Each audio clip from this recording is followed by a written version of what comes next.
Hello, I'm Julie Finch and I'm KEPAC's Agriculture Governance Manager, and I'm going to share with you today some thoughts on how we work towards net zero from a processor perspective and the impact that this has on the processing sector and how we work with our suppliers. I know you've talked a lot in some of your other workshops about very small beef supply chains, but this will perhaps give you a feel for some of the challenges for the larger processing sector and how we supply our UK and international customers. So quickly, for those of you who haven't come across KEPAC before, we're an Irish family-owned company, and that's quite important because the family care a lot about agriculture. It's really at the heart of their business, and they've built the business from the 1960s to be, as they say, so much more than just meat. So overall, across the UK and Ireland, we have about 4,500 staff. We process beef and lamb in the UK. They have one small pork processing plant in Ireland. And in terms of our customers, this is a snapshot of some of our retail and food service customers. A lot of those are household names that you'll recognise, and all of them are now talking about sustainably produced beef.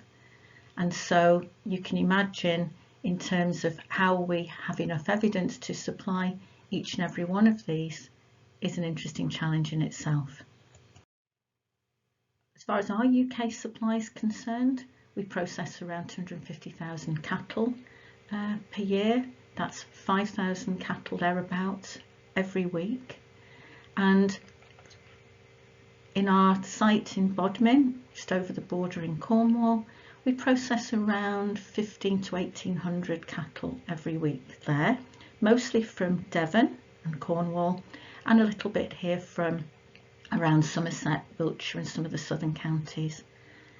Lambs from the West Country go up to our Merthyr Tydfil site in South Wales, where we process beef and lamb from Wales, from the middle and northern England. And then we have one site up at Mackintosh Donald near Aberdeen that process beef and lamb from Scotland. In total, we source our beef and lamb from around 6,000 producers. They are all farm assured. We only take farm assured stock. And in order to bring the stock into our sites in the most efficient way, we have a network of buyers, and that's important from a local relationship point of view with our farmers. And we have a network of collection centres, so farmers can bring their stock into their nearest collection centre, and then we haul and transport them down to our closest site from there.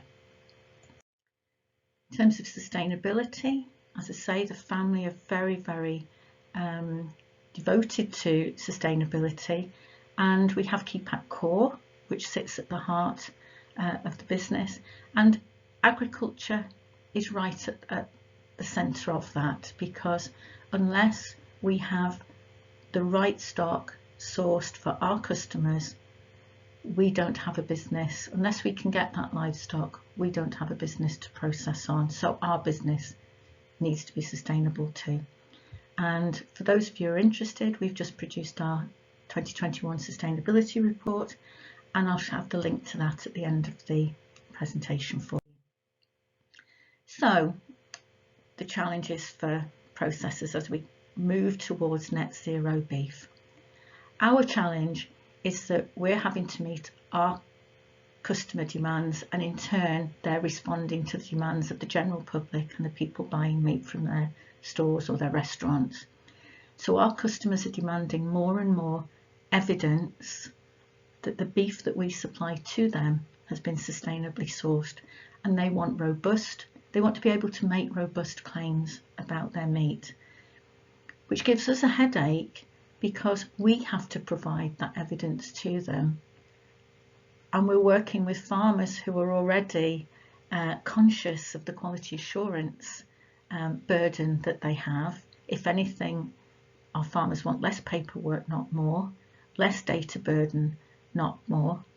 And at the moment there doesn't seem any payment to transfer for this. It's more and more more and more demands for more and more work. So we're very much, I have to say, it's not a comfortable place to be at times. So moving towards net zero then, how can we demonstrate our credentials and our collective progress towards net zero? And a lot of these are industry challenges. They're not just a processor challenge or a farmer challenge. It's a challenge for us all. Even within Devon, there's probably members of your group that have very different farming systems as to how you produce your beef. So how do we set up a system that works for everybody? What do we measure? What are the KPIs that we're going to use? And how do we collate that data? And is it comparable between farms? You'll be very well aware from the work that you've come across in the last few weeks. Some of you might have already used some carbon footprinting tools on your farm. They're not the easiest to use. There's a plethora of different tools out there. How can we compare information from one farm to another? And really, what do we benchmark against to demonstrate our progress? It's difficult to look at, are we comparing ourselves UK and globally? We need to extract beef from some of the agricultural databases that are out there, and even look at some of the different beef production systems. And that's fine when we're looking at KPIs for our production efficiency, but how can we add in carbon sequestration? What are we going to look at in terms of the environmental impact of the work that we're doing on farm? So it does need a collective industry approach, and that's why we're part of some of the Quartile 2025 working groups, working with the farming unions, with retailers, food service, and with other processors, to try and make sure we all pull in the same direction on this. The last thing we want is a whole lot of different systems, different approaches, different measurements that we can never compare and work out where we really are. So in terms of us as processors, we already have to provide evidence to our customers that the beef we're supplying meets their specification. And not all customers have the same specification. That presents us with a challenge. We're already providing data on back to farm traceability for every animal, for every consignment.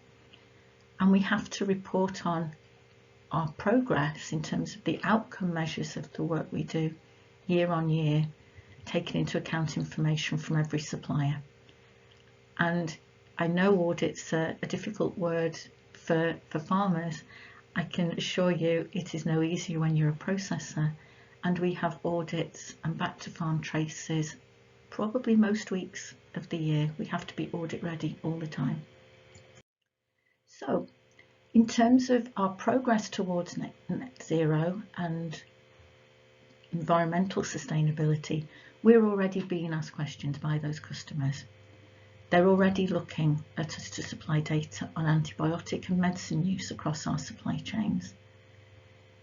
They want information about imported feed use, sustainable soya being one of those in particular, and the use of soy in our beef supply chains.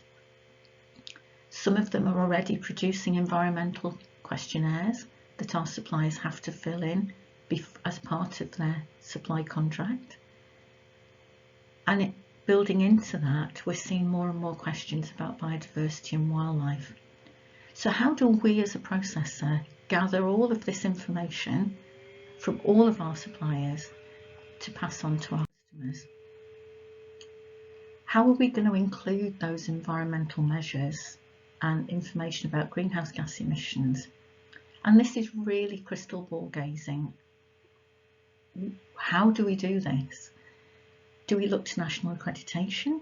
We already know that Red Tractor, from their consultation, have included some environmental type questions and measures in their proposals for the scheme going forwards. Will customers be looking for farmers to take part in particular environmental accreditation schemes? Leaf and some of the others, you know, will that be a requirement for supply of beef going forwards? If we look into the future, is there a role here for the Livestock Information Service to help us? Is the information that could be supplied from farm into that able to be used so that none of us are having to duplicate information and create extra burden? And where does biodiversity fit in? How measurable is that, and how can we bring that into those that evidence base? I don't have the answers, just more questions. But what's sure is that we need to start on that journey. We need to start talking about the good work that's already going on our farms. And I've included at the end a link to this YouTube video, which is one of our producers in Wales. It's a video produced in conjunction with Meat Promotion Wales, talking about sustainability of their beef and sheep systems. We need to start measuring. We need to start looking somehow at what kind of KPIs, the right KPIs that will give us progress and track progress on our farms. And to some extent, we have to benchmark ourselves against our own farm to show the progress we're making. We need to be able to identify good practice, use good practice, and share good practice. And that's why groups such as this forum are perfect for getting that kind of initiative off the ground. And we need to start the journey together. None of us can do this on our own. We need to work together if we're going to achieve something that will provide consumers and the general public with the confidence of the beef that we're producing, not just here in the Ruby country, but across the UK. So that's all I have for you today. I look forward to talking to you at the panel discussion, and in the meantime, here are the links to those 2 documents that I mentioned. So, thank you very much.